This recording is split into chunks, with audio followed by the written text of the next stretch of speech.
Tremendo este último cántico, ¿eh? Recuerda Mateo 25, ¿no? El poder ver en otros, pues, que es portador de la imagen de Dios, ¿no? Que Dios está en los que sufren, ¿no? Bueno, esta mañana vamos a seguir el texto del Evangelio de Juan. Yo sugeriría que lo tuvieseis abierto. Este es el texto que propone el leccionario. Es Juan 18, versículos 33-37. Llama la atención que sea un texto tan breve. Y quizá eso nos permita profundizar un poco más o meditar un poquito más. De todas maneras, no creo que me alargue mucho esta mañana. Es un texto archiconocido. En el calendario litúrgico occidental viene a celebrarse hoy lo que es la solemnidad de Cristo, Rey del Universo, no solo en el mundo católico, que a lo mejor es como en nuestro contexto es más conocido, pero también en el contexto protestante, pues nos lo recuerdan diversos leccionarios, como el leccionario presbiteriano, que es el que nosotros seguimos, y, por ejemplo, el libro que te voy a prestar, Miriam, pues también lo menciona, que es de la Iglesia Luterana. Este es el último domingo del año litúrgico previo a lo que es el Adviento, aunque sabéis también que el Adviento, pues según la denominación, empieza una semana antes o una semana después. Bueno, no sé si habéis oído hablar de un papiro, el papiro de la John Ryland Library de Manchester. ¿Os suena? Algunas caras, el papiro este de la John Ryland. Se le conoce también como papiro 52 o P52. Se considera que es el papiro más antiguo de los que se han conservado del Nuevo Testamento. Y en la parte trasera, en el reverso de este papiro, pues contiene los versículos sobre los que hemos leído, ¿no? De los que trata la predicación de esta mañana. El Evangelio de Juan se cree escrito de una manera progresiva por una comunidad, no solo por un autor, sino por una comunidad, sobre los años 90 o 100 después de Cristo, en la zona siro-palestina. Lo increíble del papiro este que estoy mencionando es que está datado sobre el año 125, más o menos, a unos 1000 kilómetros nada más de distancia de donde se cree que es que se escribió por primera vez el Evangelio de Juan. Y por lo tanto es increíble esa cercanía en el tiempo, esa cercanía textual con respecto a lo que sería el original, ¿no? Y bueno, también hay otra copia muy antigua de este texto, el papiro 90, pero es un documento que está muy deteriorado, ¿no? Bueno, vamos a ver el contenido. Nuestra narración empieza de una manera un poquito abrupta, porque en realidad empieza mucho antes, como podéis comprobarlo. Antes vemos que Jesús ha sido interrogado por el Sanedrín, concretamente por Anás, que es el sumo sacerdote, era sumo sacerdote antes que Caifás, que es el yerno de este. Entonces, este tal Anás viene a ser como el sumo sacerdote jubilado, que todavía ostenta algunos títulos honoríficos y podía ejercer como el presidente, para entendernos, del Sanedrín, y todavía tenía algunas funciones honoríficas. Y ahora, después de haber tenido ese otro evento también muy conocido, que se recuerda generalmente en Semana Santa, ahora vemos que han llevado a Jesús ante Pilato, en el pretorio, para que fuera juzgado por Pilato conforme a las leyes romanas. Y este pretorio en un principio venía a ser como el cuartel general del ejército romano, ¿no? Praetorium era la tienda o el pequeño edificio donde pues estaba el comandante de una fortificación romana, un castrum. Y luego, posteriormente, que yo creo que es más bien en el contexto que nosotros tenemos aquí en el texto, pues el pretorio viene a ser lo que es la residencia de un procurador romano en una provincia romana. En las fechas en las que estamos en el texto, pues sabéis que era la proximidad de la Pascua judía, Entonces, de lo que era la Cesarea Marítima, sabéis que luego hay otra Cesarea de la Marítima, que es donde estaba Pilato, pues se vino a Jerusalén, a este sitio, porque con las fiestas pues se formaba mucho alboroto, ¿no? Venía gente de todos lados allí a Jerusalén.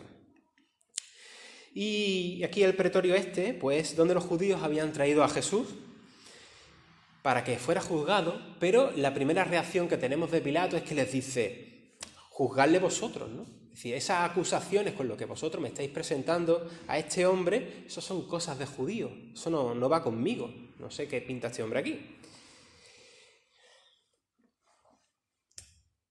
El escenario que tenemos en esta mañana, en este texto, no es a Jesús, el típico que vemos a Jesús predicando tranquilamente en los caminos, ¿no?, con los discípulos en los caminos de Galilea, ni tampoco está rodeado de una multitud que lo está escuchando con agrado y con... Tenemos precisamente todo lo contrario. Jesús ha sido detenido, está arrestado, ha tenido ya un mal momento con el Sanedrín y ahora va a ser juzgado por Pilato, como representante del Imperio Romano. Sabéis también que el Evangelio de Juan tiene un enfoque muy diferente al de los evangelios sinópticos y muchas veces omite otras cosas para señalar otros puntos y por eso pues encontramos elementos aquí que no aparecen, que están en los otros textos y a lo mejor suenas conocido y dice, bueno, ¿y por qué no aparece esto aquí, no? Vamos a ir viendo, desgranando un poco los versículos. En el 33 ya irrumpe de nuevo Pilato en la escena para interrogar a Jesús. Y va a tiro fijo. Con la pregunta que era más interesante para él, siendo romano, ¿no? ¿Eres tú rey de los judíos? De sobra sabía este hombre que el César había asignado primeramente a Herodes, ¿no?, y luego como encargado, como rey de aquella zona, y luego son los hijos de este Herodes los que se parten el pastel. Entonces él sabe de sobra que él no es el rey de los judíos. La pregunta va por otro lado. La pregunta es, ¿te estás autoproclamando como cabeza o cabecilla de un movimiento de sublevación que se opone a la autoridad establecida por el César en esta región? ¿Eres tú uno de esos revolucionarios sediciosos, como los celotes o celotas, como también se le llama, que están formando revueltas revolucionarias contra la autoridad romana? Está claro que a Pilato no le interesan o al menos en este momento, no le interesan los reinos celestiales. Le interesan las cosas de este mundo, le interesan los reyes de este mundo y lo que pueda ser una amenaza para el imperio que él representa. La motivación de la pregunta de Pilato es esa. ¿Eres el cabecilla de un grupo revolucionario? ¿Uno que se proclama rey? Y luego a raíz de esa pregunta el diálogo es muy interesante. ¿Eso lo dices tú?, le respondió Jesús, ¿o es que otros te han hablado de mí? ¿Acaso soy yo judío?, replicó Pilato. ¿Han sido tu propio pueblo y los jefes de los sacerdotes los que te entregaron a mí? ¿Qué has hecho? Las palabras de Pilato, la verdad es que recuerdan a cuando Jesús dijo, por ejemplo, en Marcos 6:4, que sería despreciado por su propio pueblo, o como dice en Juan 1:11, que los suyos no le recibieron. La nación de Jesús y sus principales representantes, sacerdotes, lo entregan al procurador romano para que fuese juzgado como un sedicioso. La cruz, es decir, un crucificado, los crucificados venían a ser eso, los sediciosos de aquella época, los revolucionarios que se alzaban contra el imperio.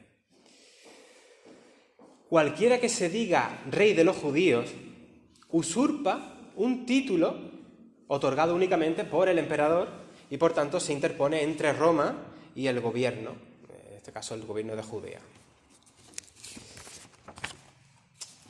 Vamos a seguir con el texto. Dice en el 36, mi reino no es de este mundo, contestó Jesús. Si lo fuera, mis propios guardias pelearían para impedir que los judíos me arrestaran. Pero mi reino no es de este mundo. Está claro que este otro mundo, esta nueva era, que nosotros sabemos que es una nueva era que irrumpe precisamente en Jesús, no tiene nada que ver con las estructuras humanas de poder. Y esto no es del interés del prefecto romano, que no parece tampoco comprenderlo del todo. Seguramente este hombre estaría viendo en Jesús, pues, un tipo, un apocalíptico de estos de tantos que había en aquella época, un hombre que a lo mejor pues no era muy peligroso.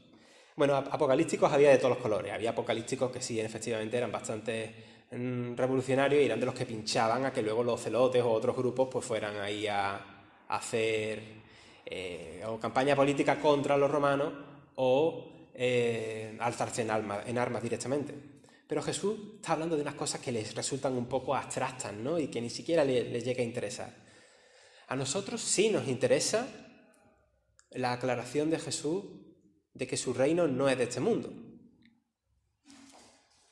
Eso no significa, eso de que no es de este mundo, que la implantación de su reinado no tenga nada que ver con la realidad de nuestro mundo, sino que sus valores que vienen de Dios, no tienen nada que ver con la manera en que los humanos rigen el mundo. Y aquí es donde está siempre el típico malentendido también, y hay muchas iglesias, muchos grupos que dicen, bueno, pues yo no soy ciudadano de este mundo, yo soy ciudadano del reino de los cielos. Y se despreocupan de lo que pasa en la tierra, se despreocupan de ayudar a los necesitados, se despreocupan de la acción incluso política, si queremos llamarlo así, la acción social, del cuidado del medio ambiente, de una serie de cosas, cuando es que no tiene nada que ver con eso. El gobierno de Dios, que es otra manera de llamar el reinado de Dios, el gobierno de Dios es un reino que surge, como hemos hablado otras veces, de lo aparentemente frágil, de lo aparentemente débil e insignificante. No voy a redundar en esto porque hace poco prediqué de lo mismo. Pero al mismo tiempo, como enseña Romanos 14:17, se traduce en justicia, conlleva entonces acciones de justicia, de paz, bienaventurados los pacificadores, ¿no? Y gozo en el Espíritu Santo. El reinado de Dios se configura en una nueva sociedad y una nueva relación entre los seres humanos, pero también entre los seres humanos con Dios. Y para nosotros sí es importante saber que ese reino no es de este mundo o que no es conforme a las cosas de este mundo. Y precisamente lo es hoy, ahora, en este tiempo que corre, cuando vemos, por ejemplo, cómo la Iglesia, aunque lleve el rótulo de evangélica o lo que sea, en algunos países se están aliando con estructuras de poder que son precisamente el antirreino. Y lo hemos visto hace muy poco en Brasil, lo hemos visto un poquito más adelante en Estados Unidos, lo estamos viendo casi en Costa Rica, al final no resultó, pero vemos cómo las iglesias evangélicas están apoyando lo que no corresponde al Evangelio o corresponde a la línea del reinado de Dios, ¿no? Porque este poder político no están fomentando los valores de Jesús, los valores del reino. Y yo no sé si me estoy metiendo en un berenjenal por tocar estas cuestiones políticas, pero es que el Evangelio tiene implicaciones políticas, porque tiene que ver con la justicia, tiene que ver con los débiles, tiene que ver con los oprimidos, pero no tiene nada que ver con la manera de ejercer, o cómo se ejerce el poder político en el mundo, o al menos ciertas formas de hacerse, ¿no? Y, por ejemplo, las estructuras que son, a la vista está, que son opresoras, ¿no? O que favorecen la exclusión o la desigualdad o todo esto, ¿no? Entonces, con eso no podemos estar de acuerdo. Del mismo modo que Jesús nos ha enseñado que Dios es nuestro Padre, y además nos lo enseña de una manera, o sea, nuestro Abba, y siempre en relatos como la parábola del hijo pródigo, y en otros se puede ir viendo los matices, habría que hacer un estudio bíblico, pero se pueden ver los matices, de que ese Dios Padre no tiene nada que ver con lo que la gente de su época entendía como un padre patriarcal, sino que tiene unos rasgos que son incluso un poquito más maternos que paternos, según el contexto de la época. Pues ahora nos enseña que Jesús sí afirma aquí, o se define él a sí mismo, que es rey, pero él es rey de una forma diferente. No tiene nada que ver con las estructuras monárquicas humanas que se caracterizan por la dominación, el absolutismo, la imposición. sino que su forma de ser rey, su realeza, surge de la verdad, desde el amor, a otro plano más íntimo, ¿no? Me gusta recordarlo, yo a lo mejor soy pesado, pero como cristianos, como seguidores de Jesús, ya somos participantes en el aquí y en el ahora de ese reino nuevo, ese reino de Dios, que todavía no se ha implantado del todo, pero que celebramos por adelantado, que vivimos por adelantado porque ya ha irrumpido, ¿no?, en la persona de Jesús. Perdonadme que sea tan pesado con esto, porque en otros sitios no se dice, no se enseña. Hay una canción muy típica de las iglesias evangélicas que dice: tu reino vino a mi vida y ahora vivo para ti, ¿no? No sé si la conocéis, ¿no? ¿La hemos cantado aquí también o no? ¿No? Bueno, pues es verdad, ¿no? Se trata de un cambio, ¿no? De que el Espíritu Santo pues te cambia y te empuja a actuar según esa buena noticia, ¿no?, de ese reino. Si Jesús, siguiendo el texto, si Jesús fuera rey según este mundo, como dice el versículo 26, sus súbditos pelearían para defenderle en ese momento en el que está arrestado y tal. Pero es que el reinado de Dios no va por ahí. El reinado de Dios trabaja desde la no violencia, desde el ejemplo del siervo sufriente. Ahí tenemos el ejemplo. No solamente hay que decir Jesús es el siervo sufriente de Isaías, no, sí, pero es que nosotros tenemos ese modelo. El modelo de darse por amor, incluso por los enemigos. Y aquí es donde tenemos el mundo al revés, ¿no? En un determinado momento del pasaje, Jesús hace esta solemne proclamación: yo para esto nací y para esto he venido al mundo, para ser testigo de la verdad. Todo el que pertenece a la verdad escucha mi voz. Su reino es el reino de la verdad. Y él mismo es el rey en cuanto a testigo de esa verdad. Y siendo un rey de este tipo, Jesús no puede imponer su voz, sino solo proclamar e invitar. Y esto también es interesante de cara a la manera evangélica de evangelizar a otros. Nosotros no estamos para imponer, ni para forzar, ni para machacar al otro. No cree en Dios, no cuánto, no. La verdad, aunque sea la verdad divina, no se impone, se expone, ¿no? Y se propone a la fe de la gente, que sea receptiva. Eso ya es una obra del Espíritu Santo, ahí nosotros no nos metemos. Los que son testigos de la verdad, como dice Jesús en primer lugar, y tantos mártires que dan la vida por la verdad del Evangelio, que luego terminan, como Jesús, derramando su propia sangre y no la de los demás, como fianza de esa verdad proclamada, ¿no?, de esa verdad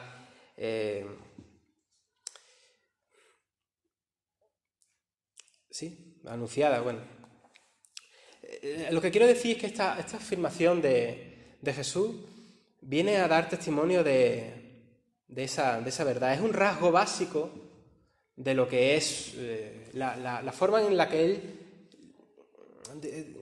que define su trayectoria profética de Jesús. Perdonadme que estoy un poco espeso. Voy a terminar citando una parte del comentario de Pacola que era para el Evangelio de esta semana. Me parece muy bonito. Yo le sacaría punta por otros lados, que a lo mejor habría algunos puntos que yo lo diría de otra manera, pero hay cosas bonitas que me parecen importantes. Este hombre dice: Jesús no solo dice la verdad, sino que busca la verdad, y solo la verdad de un Dios que quiere un mundo más humano para todos sus hijos. Esto en algunas iglesias lo llamarían humanismo, ¿no? Y bueno, yo creo en el humanismo del Dios que se hace humano. No comprendo otra forma de entender el humanismo. Bueno, sigo. Pero Jesús habla con autoridad, pero sin autoritarismo. Habla con sinceridad, pero sin dogmatismos. No habla como los fanáticos que tratan de imponer la verdad. Tampoco como los funcionarios que la defienden por obligación, aunque no crean en ella. No se siente nunca guardián de la verdad, sino testigo. Jesús no convierte la verdad de Dios en propaganda. No la utiliza en provecho propio, sino en defensa de los pobres. No tolera la mentira o el encubrimiento de la injusticia. No soporta las manipulaciones. Jesús se convierte así, y aquí cita a John Sobrino, se convierte así en voz de los sin voz y voz contra los que tienen demasiada voz. Conocéis cómo sigue la historia, ¿verdad? Finalmente piden que suelten a Barrabás en vez de a Jesús. ¿Y sabéis cómo acaba el único hombre justo que ha habido en la historia de la humanidad, que es un mundo injusto? Y la muerte, luego la resurrección. Y a quienes pretendamos vivir en este mundo con justicia y desde el Evangelio, muy probablemente nos esperen dificultades por ser consecuentes con nuestra fe. Si este mundo es un mundo de injusticia, el ser justo te va a llevar a acabar como Jesús acabó. Pero como Jesús acabó, muerto, y luego hay premio, ¿no? Pero también en esta mañana podemos reflexionar de otros puntos.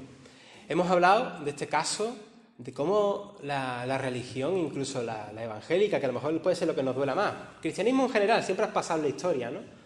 Pero cómo toman esas alianzas con los poderes de este mundo, ¿no?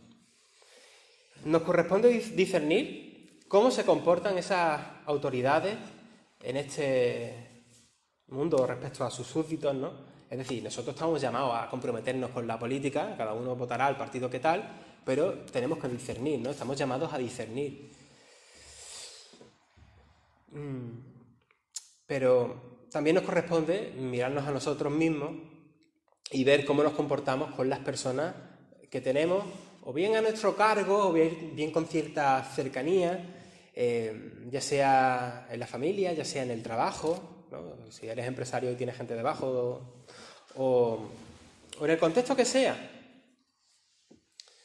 Y además, recuerdo que somos una comunidad pastoral y por tanto cada uno de nosotros debe de prestar servicio pastoral, como queráis llamarlo, que es acompañamiento, de guía, de ayuda con las personas con las que nos rodea, quienes nos necesiten, ¿no? No estamos tampoco para subirnos encima de nadie, ¿no? Siempre hemos de preguntarnos hay una pulserita que se puso de moda en el mundo evangelical, en el evangelicalismo así más yanqui, que ponía ¿qué haría Jesús?, ¿no? De modo que siempre que mires la pulserita te acuerdas en tu forma de vivir, ¿no? Cómo haría Jesús. Pero conviene preguntarnos cómo haría Jesús, ¿no? ¿Cómo debe ser nuestra relación unos con otros, sabiéndonos participantes de ese nuevo orden de las cosas, de ese reino? Y para ello el Señor nos ha dejado su Espíritu, que nos ayuda a discernir, que nos ayuda a ser agentes de vida,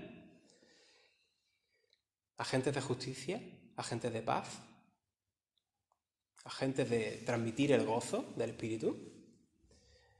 Pero no funcionamos como funciona el mundo, o al menos debemos tener presente eso, no funcionamos como funciona el mundo. Nuestra nueva realidad, que viene desde fuera, lleva otros valores aparentemente débiles, aparentemente frágiles, pero que son más poderosos. Y bueno, hasta aquí es la reflexión que me ha llevado el texto. Es un texto que, desde luego, cuando te acercas a él, pues te puede decir, el Señor te habla, ¿no? De una manera un día, te habla de otra manera otro, pero estas son las reflexiones en las que he querido presentar en esta mañana.